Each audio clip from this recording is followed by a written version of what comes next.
Il y a 2 semaines, nous avons vu la guerre qui fait rage entre Espagnols et Français, une guerre qui va durer, faisant notamment émerger 2 personnalités, Turenne, le frondeur, et Vauban, le bâtisseur.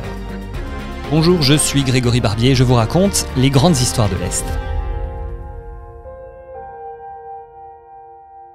En cette année 1650, la France est toujours en guerre avec l'Espagne. Mais à l'intérieur du royaume, tout ne va pas si bien. En fait, personne n'est content. Les parlementaires protestent contre les pouvoirs accrus du roi, les nobles n'acceptent pas la place de plus en plus importante prise par de banals roturiers, et le peuple est éprouvé par les mauvaises récoltes et surtout exaspéré par l'accroissement des impôts à cause de la guerre. Parmi ces frondeurs, un va particulièrement s'illustrer, Henri de la Tour d'Auvergne, appelé aussi Turenne. On va reprendre son CV rapidement. Turenne est le 2e fils du prince de Sedan, à l'époque où Sedan était encore indépendante. Son rang de cadet le destine naturellement à une carrière militaire et il entre au service de la France grâce à Louis XIII et Richelieu en 1630. Il est même nommé maréchal en 1643.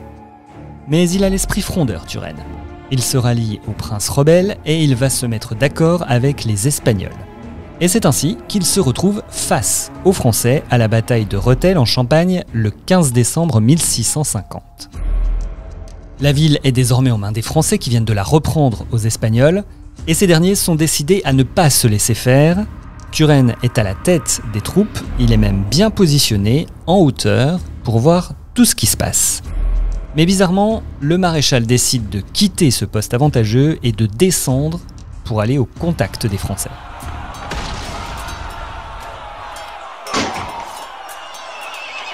Il fait en fait une erreur de jugement qui va lui coûter cher.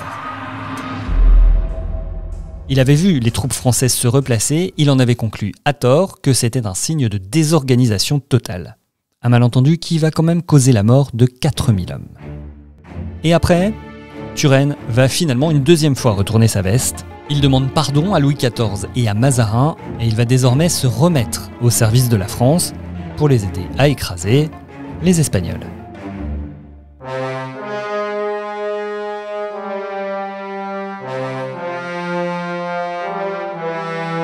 Toujours aux prises avec les Espagnols, Louis XIV est bien décidé à s'emparer de Montmédy dans la Meuse.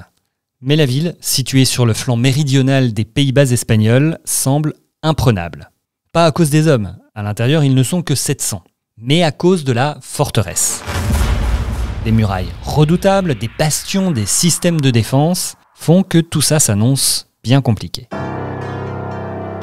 Pour encourager ses troupes, le jeune Louis XIV, qui n'a que 19 ans, et Mazarin se rendent sur place. Le siège débute en juin 1657, il va durer 2 mois et être terriblement meurtrier. Entre 4000 et 5000 hommes de la garnison, qui en comptent 10 000, vont mourir. Et parmi les blessés, on compte un homme, un jeune ingénieur du roi chargé de percer le mystère de ses fortifications. Il s'appelle Vauban. De ce siège va rester une obsession chez le jeune militaire, tout faire pour épargner ses bains de sang. Montmédy finit par tomber le 6 août 1657. La cité va devenir définitivement française. Vauban va y apposer sa touche, tout comme à Belfort et dans beaucoup d'autres villes. Plus de 180 sites au total ont été conçus selon le système Vauban. En Lorraine, l'ingénieur va s'appuyer sur l'Aue qui traverse Metz ou Thionville. En Alsace, il va construire des villes nouvelles pour combler les trous et surveiller les passages. Et en Franche-Comté, Besançon va devenir un maillon essentiel du système de défense français. Des travaux qui ont coûté si cher que, si on en croit la légende, Louis XIV aurait demandé si les murs de la citadelle étaient construits en pierre ou en or. C'était les grandes histoires de l'Est avec les batailles dans nos régions, et Besançon justement on en parlait, et on en reparlera dans 2 semaines. Comment Louis XIV va partir à l'assaut de la citadelle, ce sera l'histoire du prochain épisode. D'ici là, vous pouvez écouter ou réécouter toutes les anciennes histoires, toutes les grandes batailles sur Deezer, Spotify et toutes les autres plateformes audio. À dans 2 semaines.